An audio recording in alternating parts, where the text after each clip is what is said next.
Et si vous découvriez qu'une simple domestique pouvait changer le destin de centaines de vies, sans que personne ne le sache? Lyon, hiver 1943. Dans la cour d'une maison bourgeoise, une jeune femme balaie la neige sous le regard froid d'un officier allemand. Rien ne semble anormal. Sauf que, sous ses pieds, 2 enfants se cachent, et dans 10 minutes, tout va basculer. Des années plus tard, une photographie retrouvée tachée de sang révélera ce que cette journée avait vraiment caché. Aujourd'hui, vous allez découvrir cette histoire dramatisée, inspirée de faits humains réels, celle d'une femme invisible devenue héroïne sans jamais chercher la gloire. Avant de commencer, abonnez-vous à la chaîne, laissez un like et dites-nous de quelle ville vous nous regardez. Nous racontons ici des histoires dramatisées inspirées de notre réalité, des récits qui rappellent que le courage, la compassion et la dignité peuvent se cacher dans les gestes les plus simples. Votre soutien permet à ces mémoires humaines de continuer à vivre, une histoire à la fois. Cette photographie a été trouvée dans une poche, tachée de sang, 22 ans après avoir été prise. Sur l'image, une femme en tablier sombre balaie la neige dans une cour bourgeoise de Lyon, hiver 1943. Son regard n'est pas sur le balai. Il fixe quelque chose que nous ne voyons pas. Quelque chose qui, dans exactement 10 minutes, décidera si 3 enfants verront un autre lever de soleil. Et si vous restez jusqu'à la fin, vous découvrirez pourquoi cette femme invisible a sauvé 200 vies, sans que personne ne connaisse son nom pendant des décennies. Son nom était Léonie Carrel. 27 ans. Fille d'un filateur et d'une blanchisseuse du quartier de la Croix-Rousse. Elle dormait dans une chambre de 2 mètres sur 3 sous les toits, se levait à 4h30 chaque matin depuis 13 ans. Ses mains portèrent les cicatrices de brûlures de fer à charbon et des engelures qui ne guérissaient jamais complètement. Une lettre retrouvée des décennies plus tard dans les archives municipales de Lyon confirme son existence. Une simple ligne sur un registre de rationnement avec son nom tamponné entre 1942 et 1944. Mais ce jour-là, dans cette cour pavée où la lumière pâle d'hiver dessinait des ombres longues, Léonie ne pensait pas à ses mains abîmées. Elle comptait mentalement. 9 minutes avant la ronde. 2 étages plus bas, dans un recoin du sous-sol qu'elle avait transformé en cachette, Noah, 6 ans, et Sarah, 4 ans, attendaient, affamés, terrifiés. Et quelqu'un dans cette maison les avait dénoncés sans le savoir. Léonie travaillait pour les Dupré depuis l'âge de 14 ans. Madame Blanche Dupré, veuve élégante d'un industriel textile mort dans un accident en 1938, dirigeait la maison d'une main de fer. Elle payait à temps, donnait à manger, mais n'avait jamais demandé à Léonie son nom complet. Pour Madame Blanche, Léonie était un meuble qui marchait, qui portait des seaux de 15 kilos et qui disparaissait quand on n'avait plus besoin d'elle. La grand-mère, Madame Odette, sévère et catholique, faisait confiance à Léonie précisément parce qu'elle ne se mêlait de rien. Et les enfants, Camille, 10 ans, et Étienne, 8 ans, la voyaient comme une ombre rassurante qui apportait du pain chaud et écoutait leurs cauchemars quand leur mère n'avait pas le temps. Mais depuis que la maison avait été partiellement réquisitionnée par les occupants allemands, tout avait changé.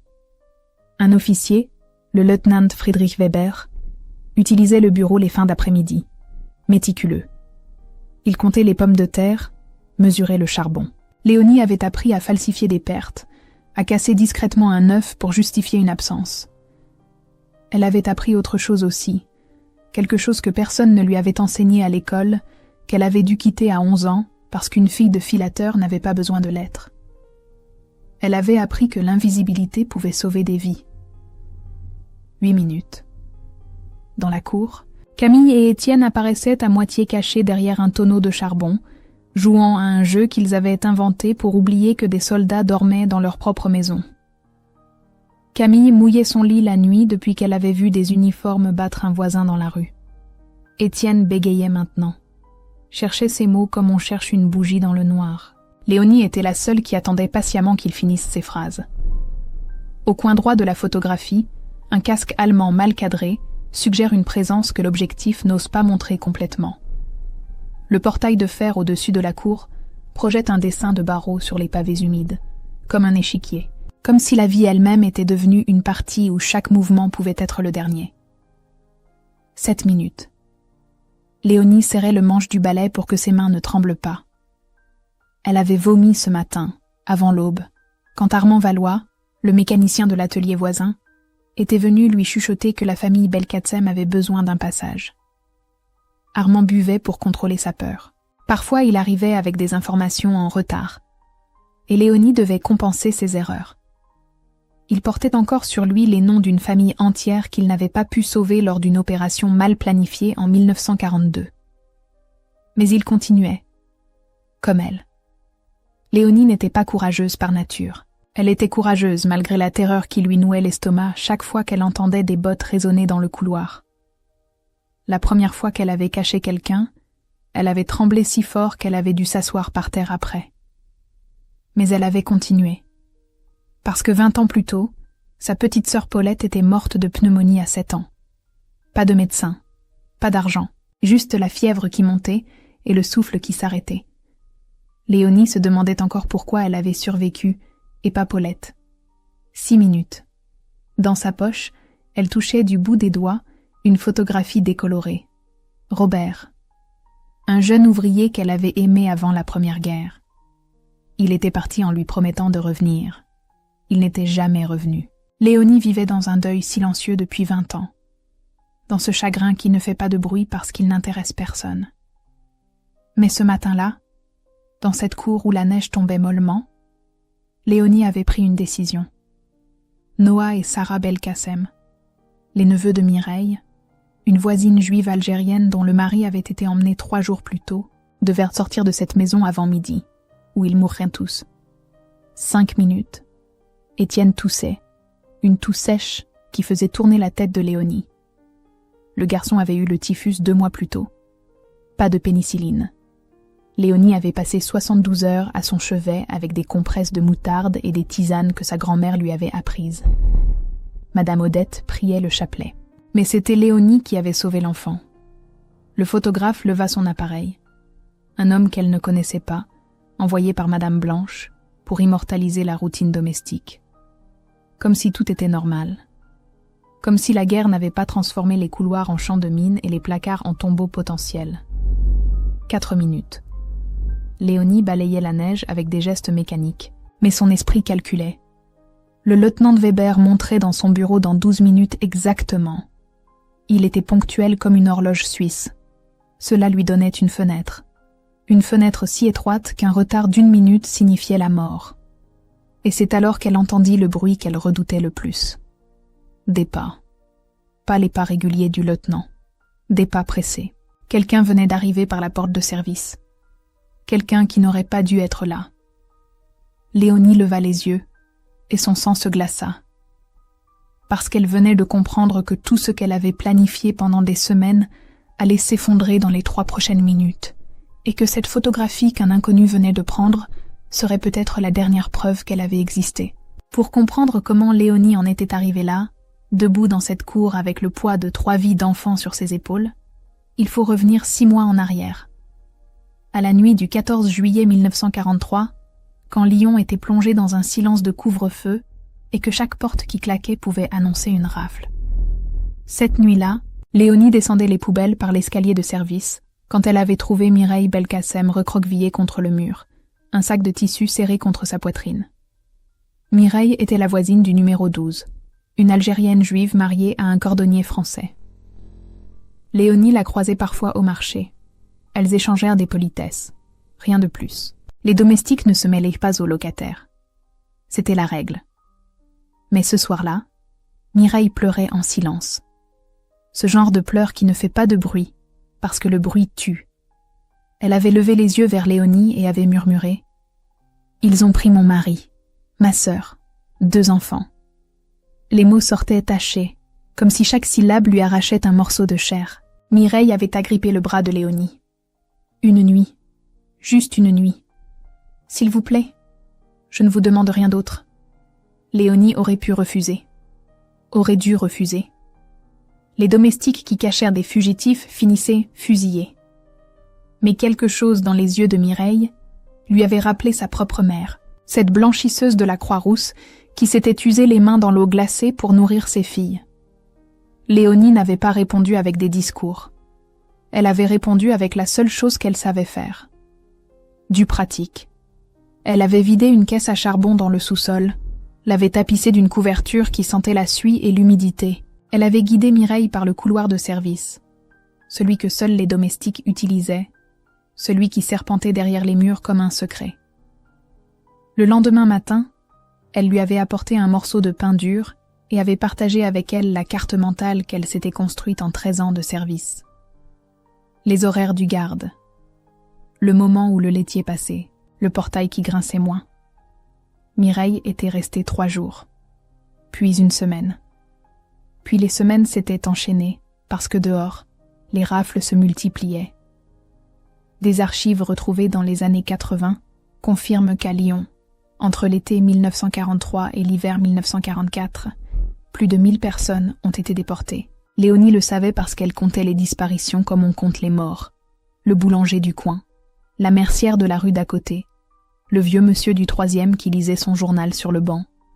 Un matin, il n'était plus là. Juste un banc vide et des journaux éparpillés par le vent.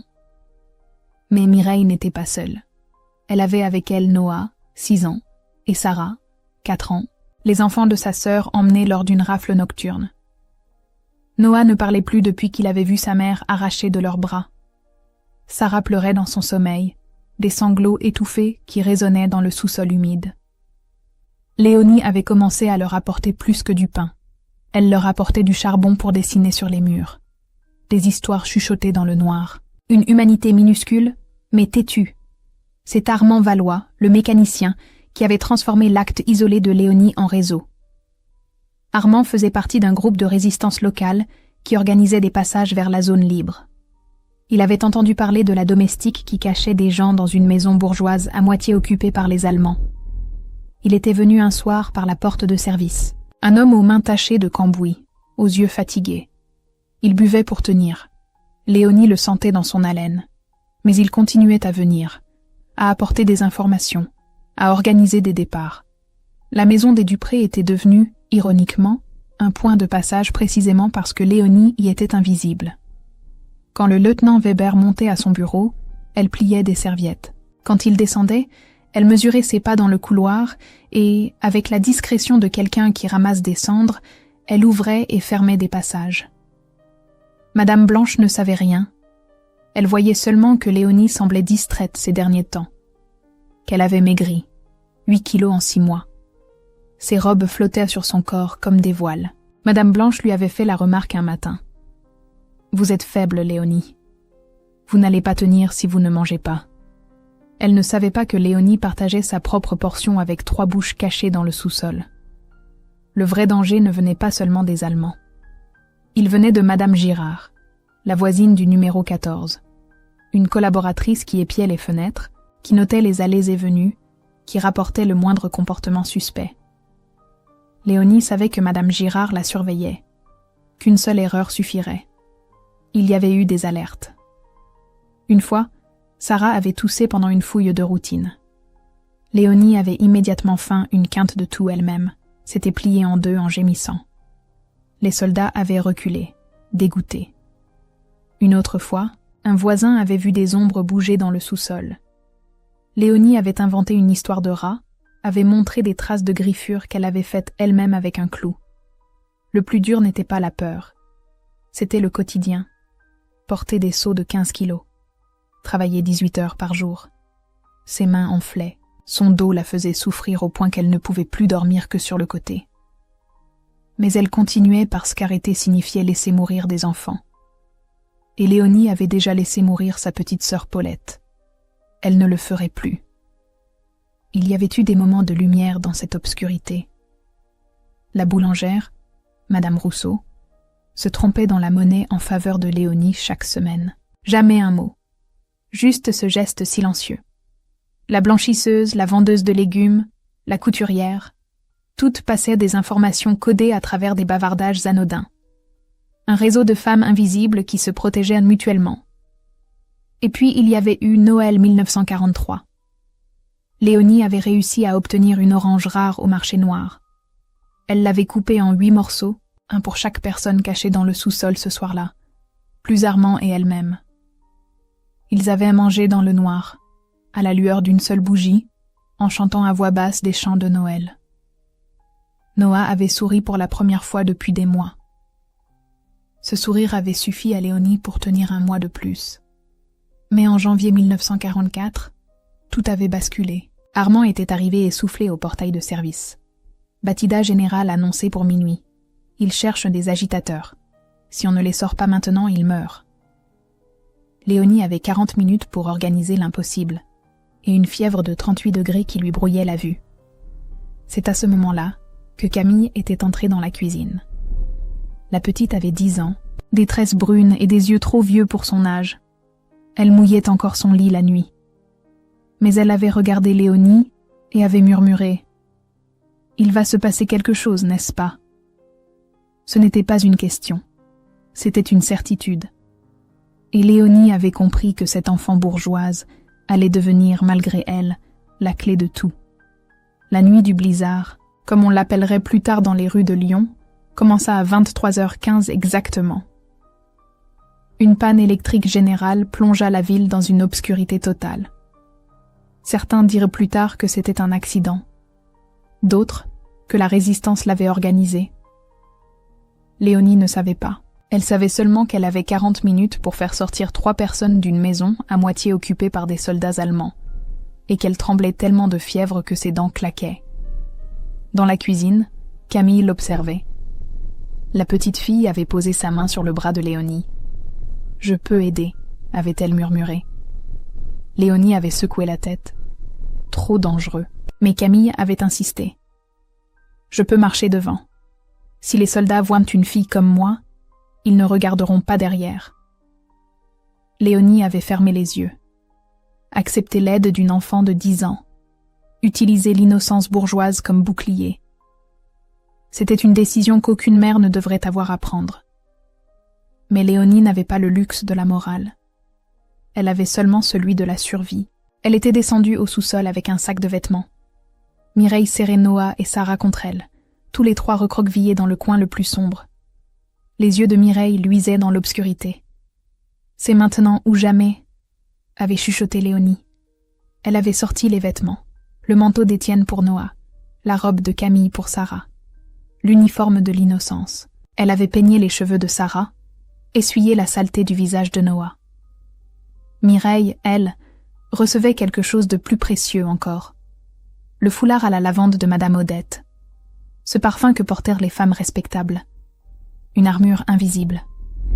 Léonie avait expliqué le plan, le couloir de service, le portail latéral. Armand attendrait dans la ruelle. Mais il y avait un problème. Le lieutenant Weber n'était pas encore parti. Il était en retard. Léonie avait grimpé l'escalier 4 à 4, le cœur battant si fort qu'elle entendait le sang rugir dans ses oreilles. Elle avait frappé à la porte du bureau. « Un problème avec l'évier, monsieur. De l'eau partout. » Le mensonge lui était venu naturellement, comme respirent les noyés. Weber avait soupiré, irrité. Il la suivrait dans 5 minutes. 5 minutes. Léonie était redescendue en courant.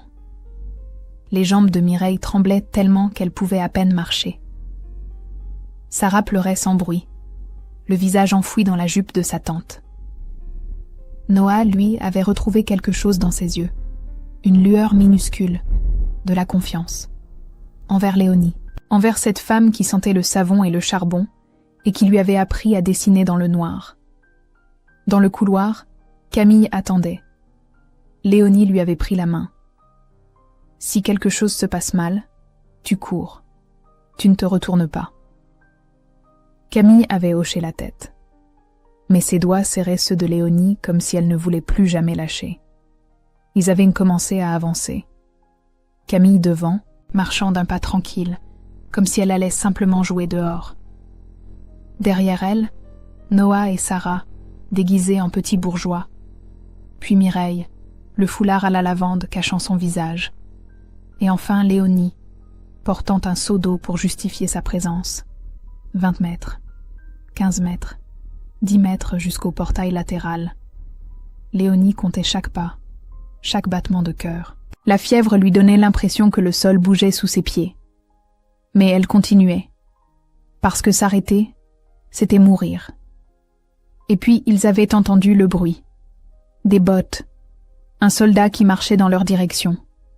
Un jeune, nerveux. Une recrue qui faisait sa première ronde de nuit. Il avait braqué sa lampe torche vers eux. Halte. Le mot avait claqué comme un coup de feu. Léonie n'avait pas réfléchi. Elle avait fait ce qu'elle savait faire. Elle avait laissé tomber le seau. Le bruit métallique avait explosé dans le silence, assourdissant. L'eau s'était répandue sur les pavés. Le soldat avait tourné sa lampe vers elle, ébloui par le mouvement. Derrière lui, dans l'ombre, Armand faisait signe à Mireille d'avancer. Camille avait compris instantanément. Elle avait pris la main de Noah et de Sarah et les avait tirés vers la porte latérale. Le soldat criait maintenant. « Wasmax du hier, qu'est-ce que tu fais ici ?» Il s'était avancé vers Léonie, le fusil pointé. Léonie avait levé les mains, lentement.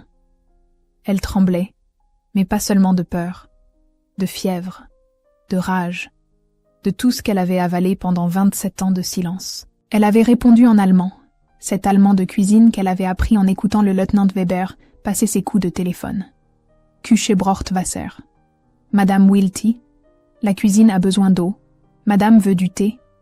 Sa prononciation était mauvaise, son accent terrible. Le soldat avait ri, un rire méprisant. Il l'avait poussée contre le mur, ses mains fouillant les poches de Léonie. Il avait trouvé un chapelet usé. Des tickets de rationnement au nom de L. Carrel. Une photographie décolorée d'un jeune homme en uniforme de 1918. Robert. Le garçon qui n'était jamais revenu. Le soldat avait regardé la photo, puis le visage de Léonie. Du bist nur eine Magd. Tu n'es qu'une domestique. Il avait recraché les mots comme on crache un morceau de viande pourrie. Puis, il l'avait lâché. Il s'était retourné, repartant vers son poste. Léonie était restée debout contre le mur, les jambes molles, le souffle court. Elle avait attendu que les pas s'éloignent. Puis elle s'était effondrée. Ses genoux avaient touché le sol humide. Elle avait vomi, la bile brûlante mêlée aux larmes de soulagement. Camille était revenue en courant. Ses petites mains avaient agrippé Léonie, essayant de la relever. « Vous les avez sauvés. » Léonie avait secoué la tête. « Non, nous les avons sauvés. Ensemble. » La petite fille avait aidé Léonie à se relever, à rentrer dans la maison. Dans la cuisine, elle s'était assise en silence. Camille avait essuyé le front brûlant de Léonie avec un linge humide. Aucune des deux ne parlait. Il n'y avait rien à dire. 2 jours plus tard, Madame Girard avait frappé à la porte. Elle avait un sourire pointu, des yeux qui fouillaient chaque coin. Elle avait parlé de mouvements suspects dans la rue, de bruits étranges venant de la maison Dupré. Le lieutenant Weber avait écouté avec attention. Une perquisition avait été ordonnée. Ils étaient arrivés à l'aube. 6 soldats. Ils avaient retourné la maison de fond en comble. Le sous-sol, le grenier, chaque placard. Ils avaient trouvé des épluchures de pommes de terre, du charbon, des cendres.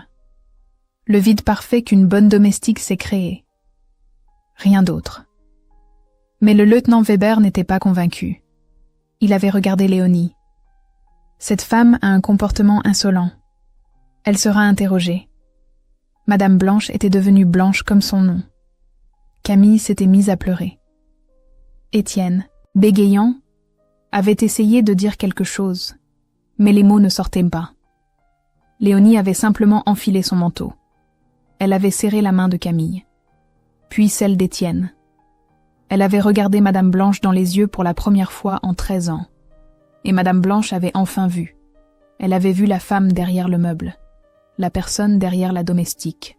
« Je la ramènerai », avait murmuré Madame Blanche. « Je vous le promets. » Mais Léonie ne se retournait déjà plus. Les soldats la poussèrent dehors, dans la rue glacée. Les voisins regardèrent depuis leurs fenêtres. Madame Girard souriait. Et Léonie marchait, la tête haute, vers un endroit d'où beaucoup ne revenaient pas. Mais avant de monter dans le camion, elle avait levé les yeux vers la fenêtre de la cuisine. Camille était là, le visage pressé contre la vitre. Léonie lui avait fait un signe minuscule, un geste qui disait Tiens bon. Continue. Vis. 3 semaines. 3 semaines dans une cellule humide où le froid mordait les os. Interrogatoire. Privation de sommeil. Gifles, cris. Léonie répétait toujours la même chose. Je ne sais rien. Je lave seulement. Elle ne connaissait pas de technique de résistance. Elle connaissait simplement le pouvoir de l'obstination, de l'entêtement des pauvres qui n'ont rien d'autre à perdre que leur vie. Il faut maintenant revenir à ce jour d'hiver 1943, celui de la photographie, le jour où tout a commencé. Parce que cette image qui semble si banale, une domestique balayant la neige dans une cour bourgeoise, cache en réalité le moment exact où Léonie a compris qu'elle ne pourrait plus jamais revenir en arrière. Ce matin-là, Madame Blanche avait fait venir un photographe. Un homme avec un appareil lourd et un trépied métallique. Il devait immortaliser la routine domestique, prouver que tout était normal dans la maison Dupré malgré l'occupation.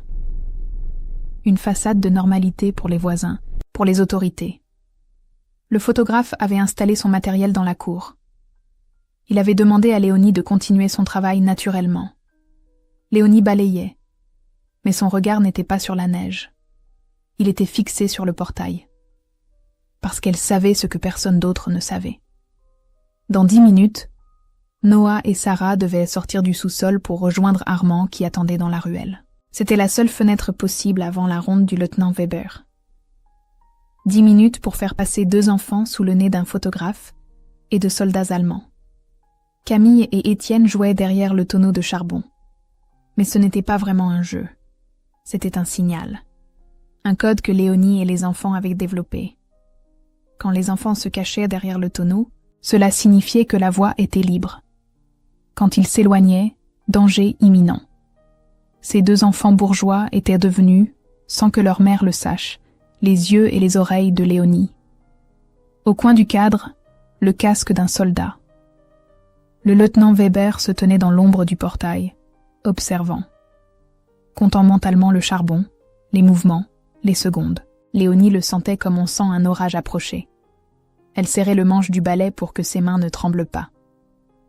C'est à cet instant précis que le photographe avait déclenché. Le clic de l'appareil. Un son minuscule qui capturait tout.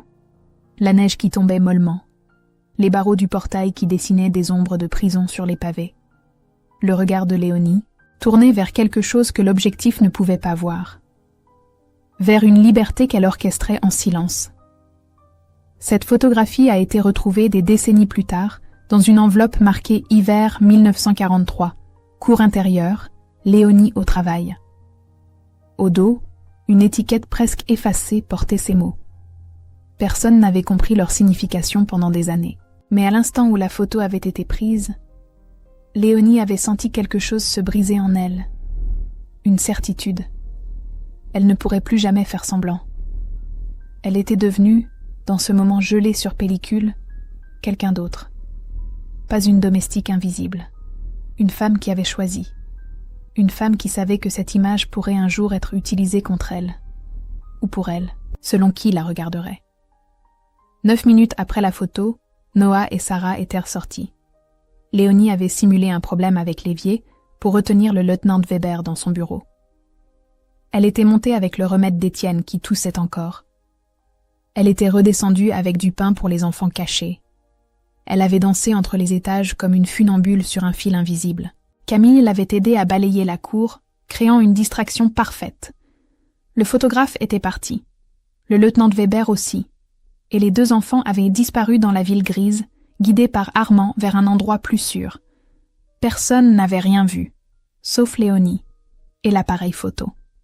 3 semaines plus tard, quand Léonie était enfermée dans cette cellule humide où le temps n'existait plus, elle repensait à cette photo. Est-ce qu'il l'avait retrouvée? Est-ce qu'il savait?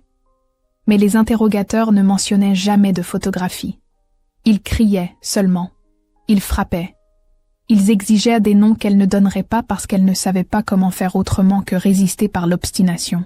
Un rapport de la Gestapo daté de février 1944 mentionne simplement Léonie Carrel, domestique, détenue pour insolence. Libérée faute de preuves. Des mots bureaucratiques qui ne disent rien de ce qui s'était passé dans cette cellule. Des heures debout jusqu'à ce que ses genoux cèdent. le froid qui pénétrait les os, la faim qui creusait le ventre. Mais surtout, le silence obstiné de Léonie qui répétait comme une prière « Je ne sais rien, je lave seulement ». C'est Madame Blanche qui avait obtenu sa libération. La veuve Dupré avait utilisé le nom de sa famille, ses relations, son statut de bourgeoise respectée. Elle avait frappé aux portes, écrit des lettres, insisté. Parce qu'elle avait enfin compris. Cette femme qu'elle avait traitée comme un meuble pendant 13 ans était la colonne vertébrale de sa maison. Léonie n'était pas invisible par nature. On l'avait rendue invisible. Et cette invisibilité avait sauvé des vies. Quand Léonie était revenue, elle pesait 8 kilos de moins. Ses poignets portaient les marques des cordes. Son visage était celui d'une femme qui avait vu quelque chose qu'on ne peut pas effacer. Mais elle était rentrée. Elle avait retrouvé son tablier, son balai, sa cuisine, comme si de rien n'était. Parce que survivre dans ce monde-là, c'était faire semblant que tout était normal. Le premier repas après son retour, Madame Blanche avait fait quelque chose d'impensable. Elle avait mis un couvert à table. Pour Léonie, à côté de Camille et d'Étienne. Madame Odette, la grand-mère sévère, était restée silencieuse un long moment. Puis elle avait posé sa main ridée sur celle de Léonie. Aucun mot, juste ce geste, plus puissant que 1000 discours. Camille avait dessiné une fleur sur la serviette de Léonie, une petite fleur maladroite, avec des pétales inégaux. Étienne avait bégayé longtemps avant de réussir à dire « Merci, Léonie ». Et pour la première fois depuis la mort de Robert 20 ans plus tôt, Léonie avait pleuré. Pas des larmes silencieuses qu'on ravale. Des vraies larmes qui coulaient librement, devant ces gens qui avaient enfin décidé de la voir. Madame Blanche ne s'était pas excusée avec des mots. Elle s'était excusée avec des actes. Le salaire de Léonie avait augmenté discrètement. La chambre minuscule du grenier avait été abandonnée. Léonie dormait maintenant dans une vraie chambre au rez-de-chaussée, avec une fenêtre qui donnait sur la cour. Une fenêtre avec des rideaux. Une dignité tardive mais réelle. Et puis, un soir, Léonie avait demandé quelque chose. Pas de l'argent, pas des excuses. Elle avait demandé du temps. « Je veux étudier le soir. » Madame Blanche avait cligné des yeux, surprise, puis elle avait hoché la tête. Bien sûr, Léonie s'était inscrite au cours populaire de la préfecture. Elle avait commencé à apprendre à écrire son nom sans honte, à faire des calculs plus compliqués que compter des pommes de terre, à lire autre chose que des listes de courses. Camille était devenue sa professeure secrète. Tous les soirs, après le dîner, la petite fille et la domestique s'asseyaient à la table de la cuisine. Camille montrait les lettres. Léonie les copiait, les répétait, les gravait dans sa mémoire. Et petit à petit, le monde s'ouvrait. Pas d'un coup, pas avec des miracles, juste avec des mots, ligne après ligne, page après page. Quand la libération était arrivée en août 1944, Armand était revenu. Il avait trouvé Léonie dans la cour, celle de la photographie. Il avait souri, ce sourire fatigué des gens qui ont survécu à l'enfer. Mireille et les enfants. Ils ont traversé. Ils sont vivants. Léonie n'avait rien dit. Elle avait simplement hoché la tête. Parce que certaines victoires sont trop grandes pour des mots. Elles se vivent en silence, comme une prière exaucée. Il n'y avait pas eu de défilé. Pas de médaille. Léonie avait continué à travailler. Mais quelque chose avait changé. Dans la façon dont Camille la regardait. Dans la façon dont Madame Odette lui parlait. Dans la façon dont Madame Blanche lui disait bonjour le matin. Léonie n'était plus invisible. Elle était vue. Enfin. Les années avaient passé comme passent les saisons. Léonie avait continué à travailler pour les Dupré, mais d'une manière différente. Elle négociait maintenant ses horaires. Elle assistait aux cours du soir 3 fois par semaine. Elle apprenait. Non pas pour devenir quelqu'un d'autre, mais pour devenir pleinement elle-même. Cette fille de filateur et de blanchisseuse qui avait quitté l'école à 11 ans rattrapait le temps perdu. Lentement, avec la même obstination qu'elle avait utilisée pour survivre. En 1952, sa mère était tombée malade. Léonie avait demandé à Madame Blanche de pouvoir rentrer chez elle 2 après-midi par semaine. La réponse avait été immédiate. Bien sûr, prenez le temps qu'il vous faut. Léonie s'occupait de sa mère avec la même douceur silencieuse qu'elle avait montrée à Étienne malade. Elle lui faisait des tisanes, lui lisait des passages de journaux, lui tenait la main quand la douleur devenait trop forte. Sa mère était morte en 1954, paisiblement, en murmurant le prénom de Paulette, la petite sœur morte 20 ans plus tôt. Léonie avait pleuré, puis elle était retournée travailler, parce que c'était ce qu'on faisait. On continuait. Camille avait grandi. La petite fille aux tresses qui mouillait son lit était devenue une jeune femme de 20 ans, étudiante à l'université. Elle voulait être professeure, enseigner aux enfants que personne ne regardait. Elle avait pris pour règle de ne jamais sous-estimer l'élève en tablier.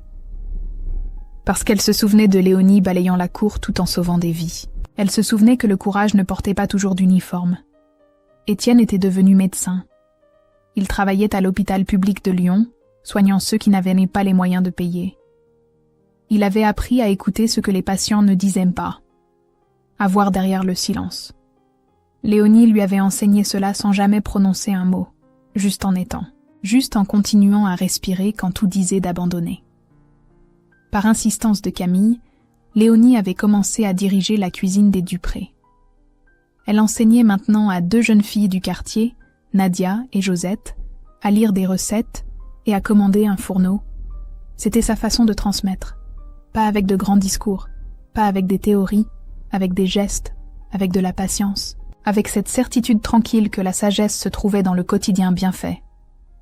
Un après-midi de 1956, une lettre était arrivée. L'écriture était hésitante, les mots simples.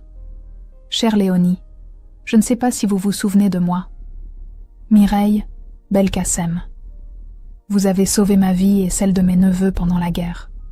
Je vis maintenant à Marseille avec Noah et Sarah. Ils vont bien. Ils grandissent. Noah dessine toujours avec du charbon, comme vous le lui avez appris. Sarah chante dans une chorale. Je voudrais vous rencontrer, vous remercier. Pas avec de grands mots, juste partager des pêches au marché et parler de la vie. » Léonie avait pris le train pour Marseille un dimanche de juillet. Elle avait retrouvé Mireille sur un banc du Vieux-Port, 2 femmes avec des sacs de provisions. Pas de larmes de cinéma, pas d'embrassades théâtrales. Juste 2 personnes qui avaient survécu et qui partageaient maintenant des pêches juteuses en regardant les bateaux. Mireille avait sorti quelque chose de son sac. Un foulard à la lavande, identique à celui que Léonie lui avait donné pendant la guerre. « Maintenant c'est moi qui protège », avait murmuré Mireille. Le cycle continue. Noah était devenu professeur d'art. Sarah, infirmière. Ils avaient embrassé Léonie en pleurant. Cette femme qui leur avait donné du charbon pour dessiner dans le noir. Cette femme qui les avait habillés en petits bourgeois pour traverser la mort. Ils ne l'oublieraient jamais. En 1962, la maison des Dupré avait été transformée en lycée féminin. L'État l'avait rachetée pour en faire une école publique. Le jour de l'ouverture, un groupe d'hommes du quartier s'était rassemblé devant le portail. Ils se moquaient des jeunes filles qui entraient.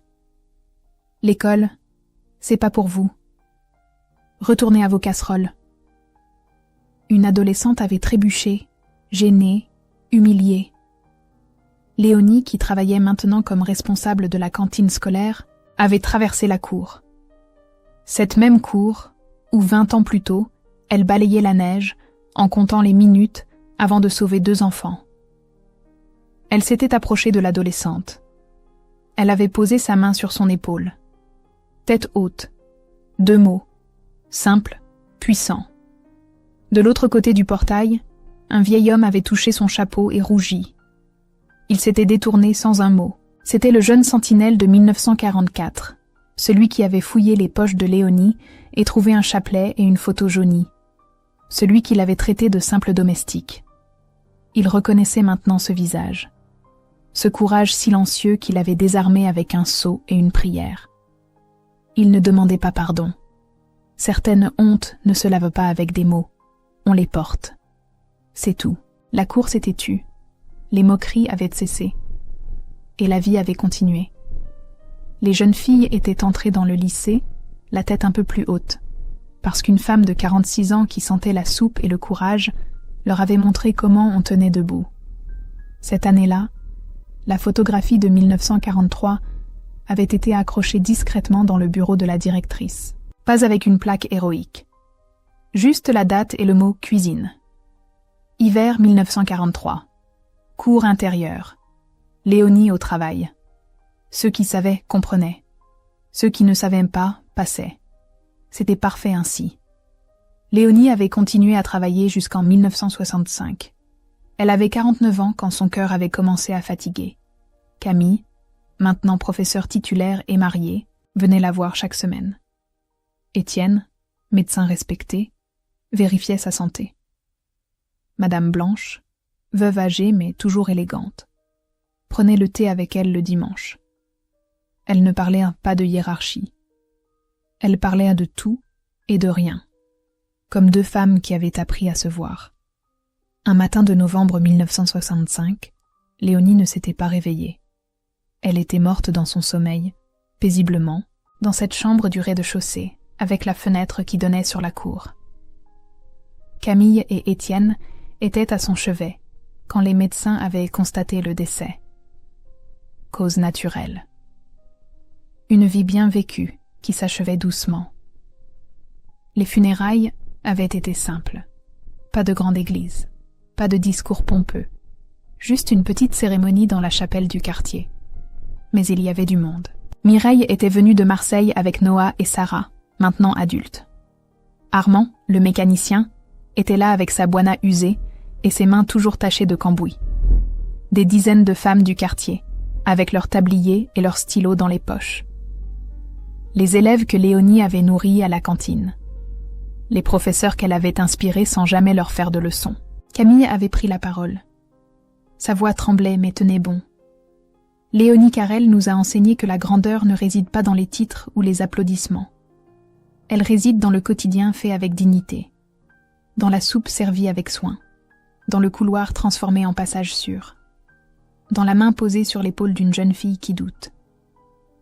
Nous créons aujourd'hui la bourse Léonie Carrel, pour les jeunes de familles ouvrières qui veulent étudier l'alimentation, les soins infirmiers, l'enseignement, les métiers de soins qui soutiennent la ville. Parce que Léonie nous a prouvé que ces métiers ne sont pas petits. Ils sont immenses. Une semaine plus tard, une plaque avait été fixée dans la cour du lycée, près du portail de fer. Pas un monument. Juste une petite plaque en bronze. Ici, une femme ordinaire a protégé des vies avec le travail de tous les jours. Les étudiantes passaient devant chaque matin. Certaines s'arrêtaient. Elles lisaient. Elles pensaient. Elles continuaient leur chemin, un peu changé. La photographie de 1943 n'a jamais été donnée à un musée. Elle est restée dans la famille. Aujourd'hui, elle se trouve dans le salon de la petite fille de Camille, encadrée simplement, accrochée près de la fenêtre. Chaque fois qu'un enfant demande qui est cette femme avec le balai, on raconte l'histoire. Pas comme une légende, comme une vérité, comme un rappel que le courage se cache parfois dans les gestes les plus simples. L'histoire de Léonie Carrel se termine ainsi, sans statut, sans nom de rue, avec une bourse qui continue à changer des vies, avec une plaque que personne ne remarque vraiment, avec une photographie dans un salon privé qui transmet une mémoire de génération en génération. Parce que la vraie grandeur n'a pas besoin de projecteur. Elle vit dans les actes discrets qui transforment le monde. Un seau d'eau renversé, une main sur une épaule, un morceau de pain partagé dans le noir. C'est ainsi qu'on sauve le monde. Pas avec des discours, avec de la soupe, du courage et une obstination tranquille qui refuse d'abandonner. Léonie Carrel, 1916-1965. Domestique, héroïne, femme ordinaire qui a fait des choses extraordinaires en restant exactement ce qu'elle était. Une leçon pour nous tous, chaque jour qui passe. Cette histoire fictionnelle, inspirée de tant de vies réelles oubliées, nous rappelle que le courage ne se crie pas. Il se murmure dans les cuisines, se cache dans les gestes simples, se tisse dans le silence des femmes qu'on ne regarde pas, et qui pourtant soutiennent le monde. La force de Léonie n'était pas dans les mots, mais dans l'acte de continuer quand tout semblait perdu. Et vous, qu'auriez-vous fait à sa place, face à la peur et à l'injustice ? Pensez-vous que les héros du quotidien méritent davantage d'être racontés? Quelle femme ou quel homme ordinaire dans votre famille vous a appris ce que signifie vraiment le mot courage? Écrivez le mot invisible dans les commentaires si vous êtes resté jusqu'à la fin pour honorer ces vies silencieuses qui ont changé le monde sans jamais chercher la gloire. Dites-nous aussi de quelle ville vous nous écoutez et, si vous le souhaitez, partagez une histoire ancienne de vos ancêtres, un souvenir qui mérite d'être transmis.